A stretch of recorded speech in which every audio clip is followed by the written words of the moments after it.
Welcome to this video on the spray diary. It's basically an overview of the way the spray diary works. It's not meant to be a tutorial to teach you how to use it, but we want you to have an understanding of what the spray diary can do. Because one of the problems when you're looking or evaluating your software is that you usually have to do a fair bit of setup work before you can actually test it.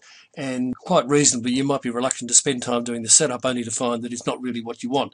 So the idea of this video is simply to give you a quick run through, reassure you that the spray diary works well, keeping in mind that we've been doing this for 14 years and we have hundreds of clients in the orchard industry who have used the program, and it's compliant with all international standards. So I'm pretty sure that you'll find it worthwhile, but I understand that for you to make that decision to spend the time to do the setup is a big one, and we want you to be reassured that the investment in time will be worth it. So let's go straight to it. We're on the main menu. We go into Enter Data. We go into Spray Diary. It opens up. All the information along the top is exactly the same as the previous record. It just defaults to it. In the activity section, we've got the opportunity of selecting either a foliar spray activity or a herbicide activity. We'll do a foliar spray today. We just need to choose our chemicals. We'll choose some Agril. We'll choose some Bravo and perhaps some Bugmaster. Not sure what we'll kill with all this in the tank, but anyway, at least it shows you how the system works. You'll notice that each of these chemicals has a default rate, and that default rate has then been transposed into a quantity per full tank. If you need on a one-off occasion to change an application rate of any of the chemicals, you can do it on the spot. It's quite simple. The next step you'll do is to nominate a targeted pest and disease. Again, pretty random. I'll just choose ones from the top. This list you can create yourself. So if I double click in this box, I can actually create my own list of customized pest diseases. We then need to choose the blocks that we go to spray. They're all listed. Let's go down the list and let's do some stone fruit today, and we've calculated that we need to spray at 800 litres a hectare to get effective coverage. I click the apply spray button and basically the job is done. You'll see that it's telling us that we're going to spray just under 11 hectares. We're going to use just over 5 tanks.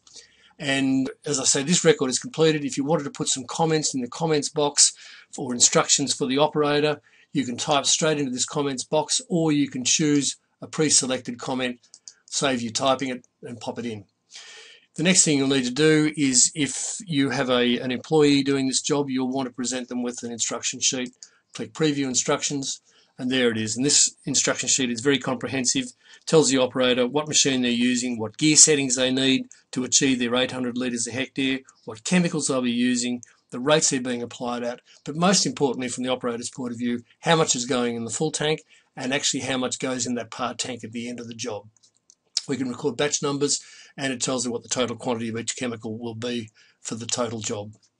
The blocks that are to be sprayed, the rates that they're to be sprayed at, the spray volume rates, the quantity of water or the number of tanks that will be applied to each block, and that column there can actually be changed too. If you have a flow meter on your tractors, you may be more comfortable seeing that in litres rather than counting vats.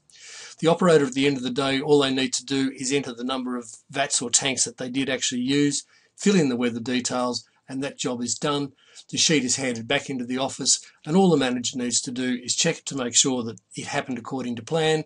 And if they're comfortable with that, put the weather details in. Winds from the northeast, it's calm. You can put the temperature in if you want.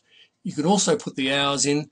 So the reason for that is that we also have the ability to track costs. So once it knows what the hours are, it'll allocate the cost of the tractor, the cost of the labour, cost of the chemicals back to the blocks on a per hectare basis, so that all that costing is done automatically in the background. And basically this job is now done. I can just click the completed button and it's done. All the information now is run back into the database. All the costings, all the inventory, the quantity of chemicals that we've used have been taken out of the inventory.